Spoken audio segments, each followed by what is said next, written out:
Hello, नमस्कार दोस्तों। आप लोगों का बोधिसत्व जी के क्लासेस में फिर से स्वागत है।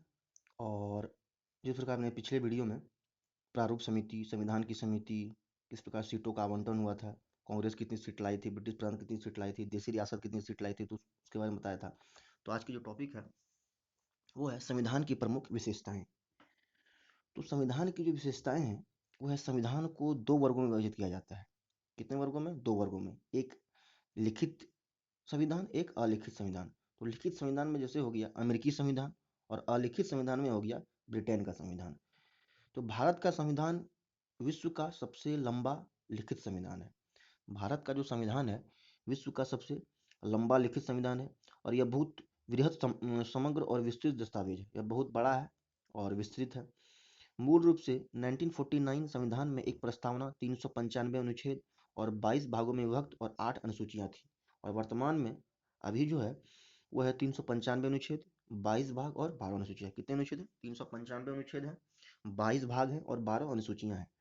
आता है मौलिक अधिकार।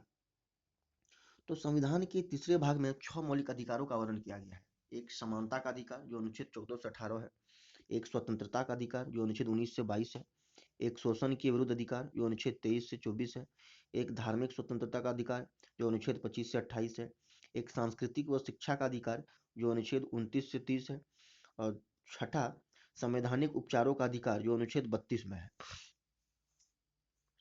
मौलिक अधिकार का उद्देश्य वस्तुतः राजनीतिक लोकतंत्र की भावना को प्रोत्साहन देना है। मौलिक अधिकार का क्या उद्देश्य है? मौलिक अधिकार जो कार्य है वो है राजनीतिक लोकतंत्र में लोकतंत्र की भावना को क्या करना है? प्रोत्साहन देना है।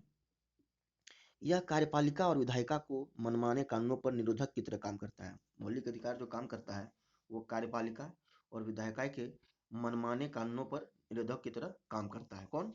मौलिक अधिकार। अनुच्छेद 20-21 को छोड़कर राष्ट्र आपातकाल के दौरान इन्हें स्थगित किया जा सकता है। मतलब अनुच्छेद 20 में और अनुच्छेद 21 में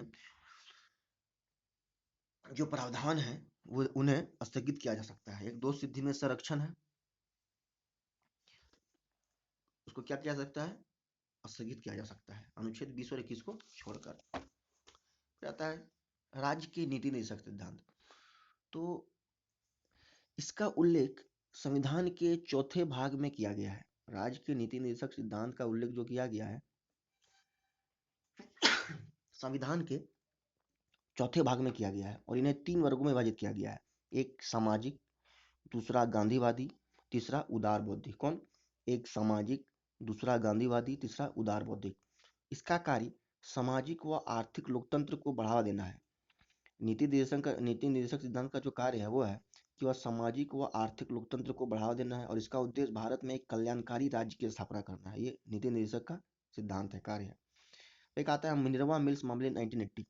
तो इसमें सुप्रीम कोर्ट ने कहा था कि भारतीय संविधान की नींव मौलिक अधिकारों और नीति निर्देशक सिद्धांतों के संतुलन पर रखी गई है। इसमें कहा गया था कि सुप्रीम कोर्ट ने कहा था कि भारतीय संविधान की नींव मौलिक अधिकारों और नीति निर्देशक सिद्धांतों के संतुलन पर रखी गई है। अब होता है मौलिक कर्तव्य। तो मूल संविधान में मौलिक कर्तव्यों का उल्लेख नहीं किया गया है, लेकिन इन्हें स्वर्ण सिंह समिति की सिफारिश के आधार पर 1976 के 42वें संविधान संशोधन के माध्यम से आंतरिक आपातकाल 1975-77 के दौरान शामिल किया गया था। और 2002 के 86वें संविधान संशोधन ने एक मौलिक कर्तव्य को जोड़ा, और संविधान के 4 क भाग में मौलिक कर्तव्य का जिक्र किया गया जो अनुच्छेद 51 क के तहत है। अब आता है आपातकालीन प्रावधान। तो युद्ध, आक्रमण अथवा सशस्त्र विद्रोह से पैदा हुई राष्ट्र अशांति की अवस्था को राष्ट्र आपातकाल कहते हैं, जो अनुच्छेद 352 के तहत आता है। फिर राज्य में आपातकाल, जिसे राष्ट्रपति शासन कहते हैं। तो राज्यों में संवैधानिक तंत्र की असफलता, ये अनुच्छेद 356 के तहत आता है, जिसको राष्ट्र आपातकाल कहते हैं।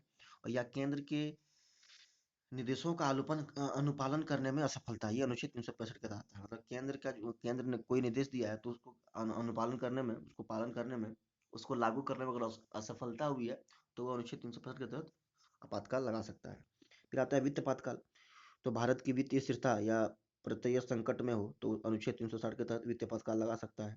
आपातकाल के दौरान देश की पूरी सत्ता केंद्र सरकार के हाथों में जाती है। क्या जाती है? मैंने राज्य सरकार का भी जो हाथ में जैसे है तो क्या चल जाती है? कहाँ?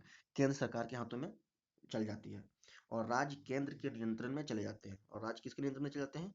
केंद्र के नियंत्रण में चले जाते हैं।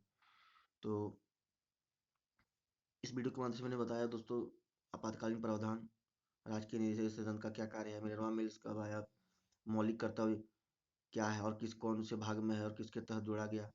तो फिर इसको आप लोग अच्छी सी तरह समझें, सुने, और फिर मैं अगले वीडियो पे नेक्स्ट टॉपिक लेके आऊँगा। और इस चैनल को आप लोग बहुत सारा प्यार दें, लाइक करें, शेयर करें, सब्सक्राइब करें। धन्यवाद दोस्तों। जय हिंद, जय भारत।